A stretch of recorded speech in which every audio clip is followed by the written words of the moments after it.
lanjutkan. Ini terkait dengan kodifikasi tadi ya. Tiada suatu pidana tanpa diatur terlebih dahulu oleh hukum atau undang-undang.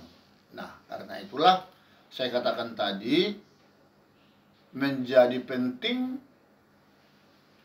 suatu tindak pidana yang diajukan oleh jaksa ke pengadilan, pasal-pasal yang didakwakan itu harus jelas. Pasal berapa? Misalnya kalau pembunuhan, itu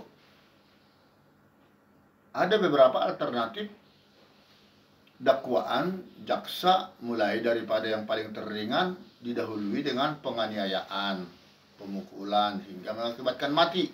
Itu di pasal 351 KUHP.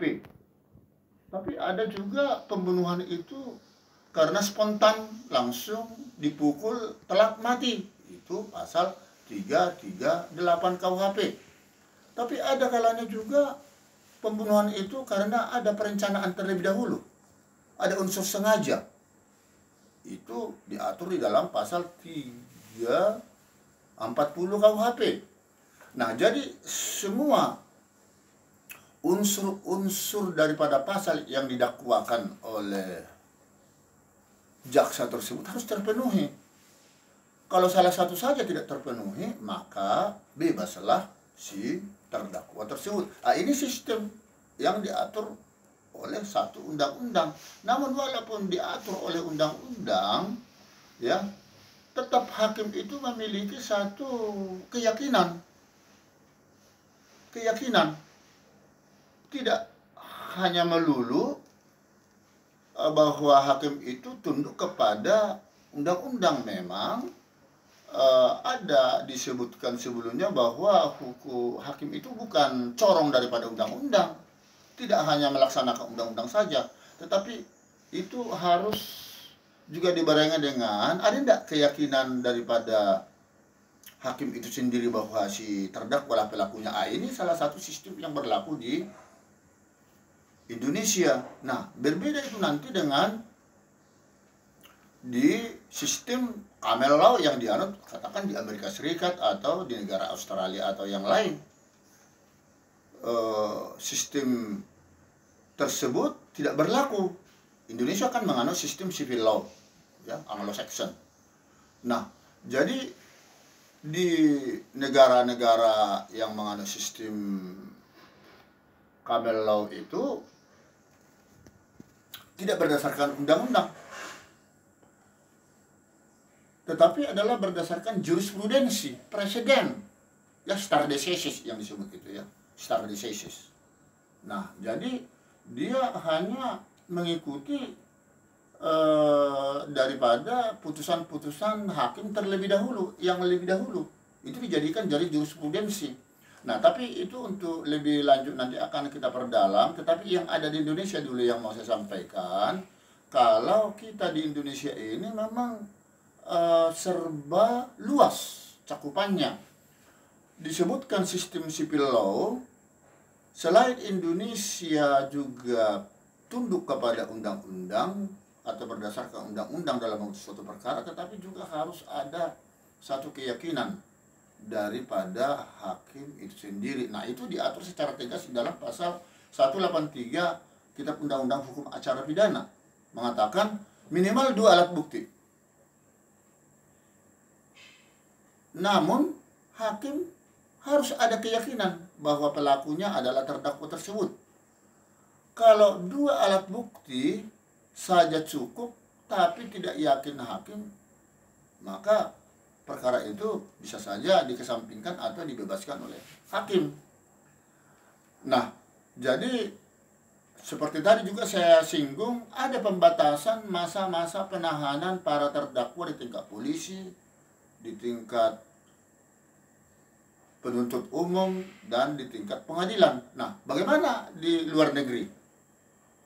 Nah, sekarang saya mau coba selintas menyampaikan perbedaan sistem yang terjadi di luar negeri.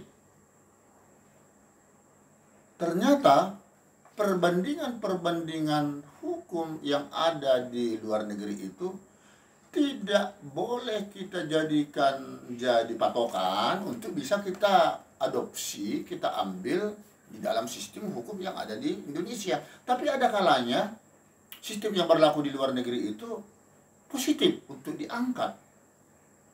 Katakan waktu saya dalam tahun 2019 awal Mei, April, pernah studi banding ke Portugal dan Spanyol terkait dengan sistem hukum yang ada di negara tersebut. Itu sama-sama menganut sistem civil law dengan di Indonesia sama.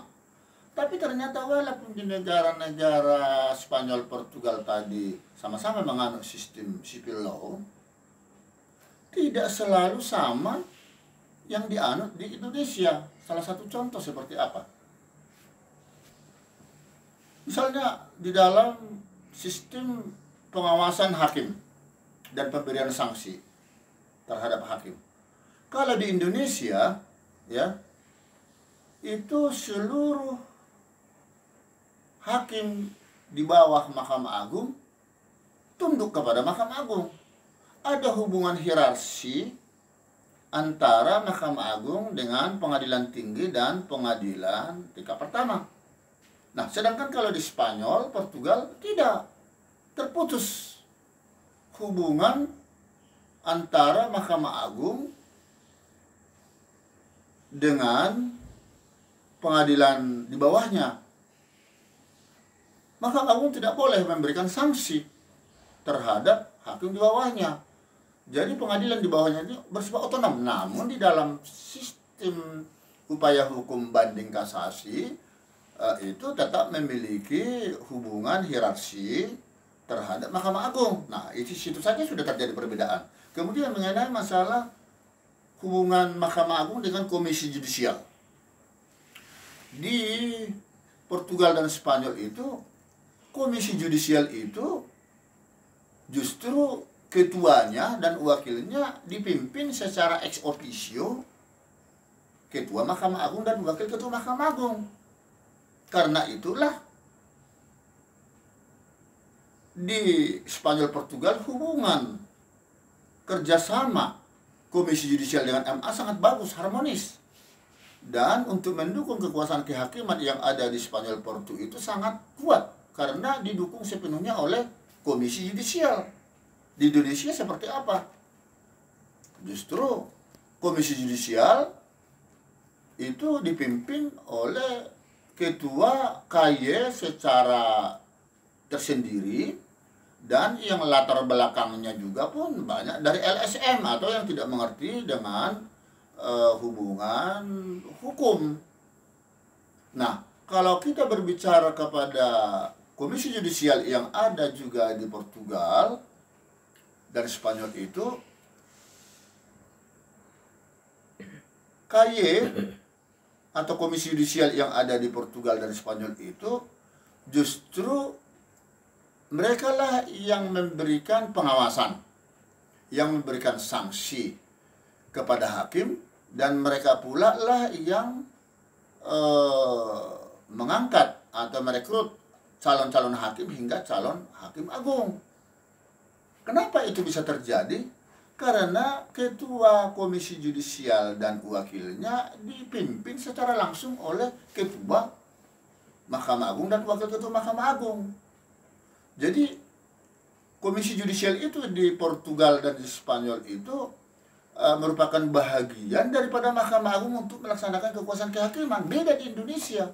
Justru di sini kalau KY di negara Indonesia justru karena berbeda pimpinannya, maka Komisi Judisial coba-coba dia mau mengambil satu sistem yang ada di luar negeri supaya mereka yang memegang promosi mutasi dan proses seleksi hakim hingga ke hakim agung, tapi lupa Komisi Judisial di Indonesia itu bahwa yang memimpin KY itu kan orang luar, orang yang tidak mengerti dengan hukum dan hakim.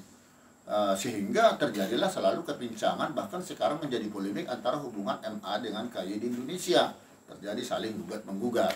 Jadi itu tidak bisa diterapkan sedemikian rupa, kecuali mungkin Komisi Yudisial di Indonesia ini dipimpin secara langsung oleh Ketua Mahkamah Agung dan wakilnya. Nah itu baru bisa.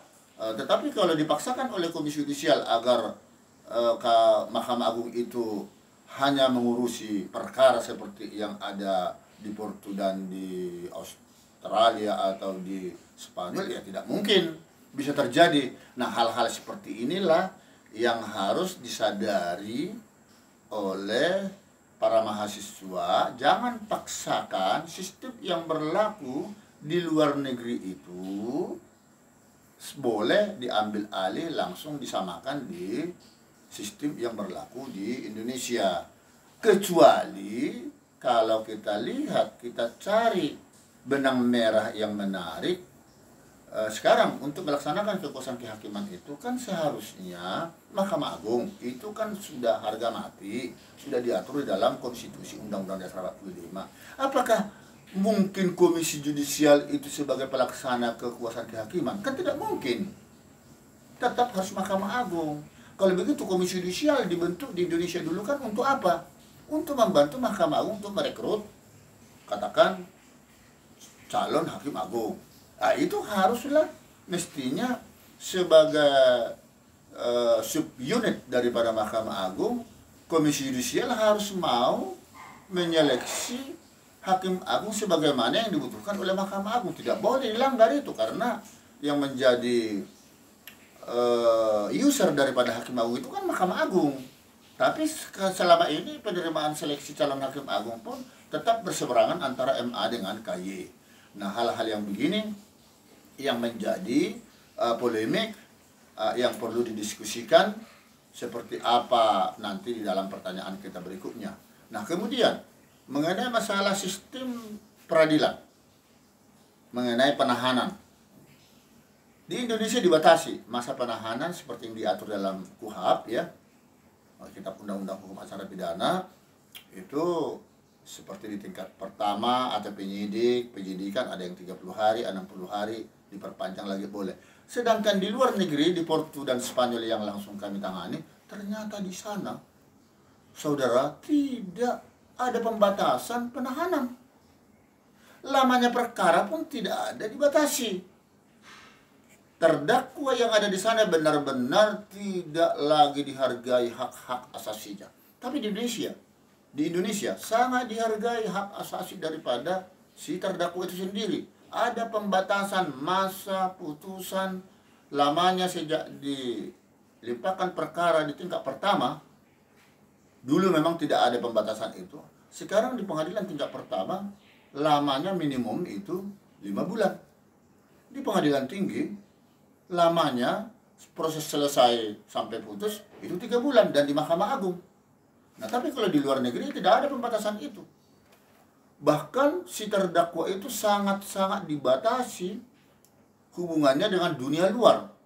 Itu tidak perlu dilihat lagi orang-orang luar. Orang tuanya saja jarang sekali bisa masuk. Dibatasi sekali. Kalau di Indonesia itu bebas.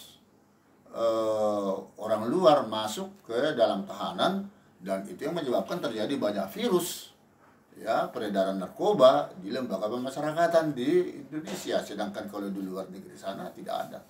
Jadi di sana bisa bertahun-tahun proses penyelesaian putusan terdakwa. Kalau di Indonesia tidak. Nah, ini salah satu fungsi yang sangat positif, ya, di Indonesia. Nah, kembali kita kepada sistem civil law dan common law yang ada di negara-negara tetangga. Tadi khusus di Spanyol sama-sama menganut sistem civil law, itu tetap berbeda. Nah, sekarang kalau kita masuk kepada sistem common law, ya, seperti negara Amerika, Australia. Nah, ini di sana tercipta satu apa yang dinamakan kepastian hukum. Mengapa saya katakan kepastian hukum terjadi? Karena di pengadilan Amerika atau Australia atau negara-negara common law lainnya yang menganut sistem itu, mereka adalah menggunakan putusan-putusan hakim terdahulu. Kalau misalnya fakta, ya, dakwaan daripada si itu ancaman hukumannya katakan pembunuhan, maka kalau hukumannya tadinya oleh pengadilan sebelumnya atau hakim sebelumnya 20 tahun langsung putusannya. Tidak perlu lagi dirubah-rubah seperti di Indonesia. Bisa saja pembunuhan yang ada di Indonesia diputus oleh pengadilan Jakarta Pusat, katakan pasal 340 KUHP, pembunuhan berencana 20 tahun. Tapi di pengadilan negeri Medan bisa saja 15 tahun. Di pengadilan negeri Surabaya bisa saja seumur hidup. Nah, jadi antara putusan yang satu dengan yang lain tidak sama. Sedangkan kalau di pengadilan yang menganut sistem common law itu pasti hukumannya seperti itu. Nah, ini satu hal-hal yang berbeda dengan sistem kita. Namun setelah saya kaji lebih jauh dengan sistem yang berlaku di Indonesia Civil Law ini, ternyata kita pun seolah-olah sudah menganut daripada sistem campuran. Mengapa saya katakan kita menganut sistem campuran antara common law dengan civil law? Karena ternyata hakim-hakim di Indonesia pun sekarang sudah ada model membuat suatu putusan itu berdasarkan keadilan substantif, bukan prosedural, atau hakim progresif, ya. Jadi menggali nilai-nilai hukum yang berkembang di dalam masyarakat sebagaimana diatur di dalam pasal 5 Undang-Undang 48 2009 tentang kekuasaan kehakiman. Hakim wajib menggali nilai-nilai hukum yang berkembang dalam masyarakat dalam kaitannya dengan perkara yang diterima oleh pengadilan. Hakim harus bisa menggali fakta-fakta hukum berdasarkan pasal 184 Kitab Undang-Undang Hukum Acara Pidana, yakni dari penggalian keterangan saksi, keterangan ahli, keterangan daripada surat, petunjuk, dan terdakwa.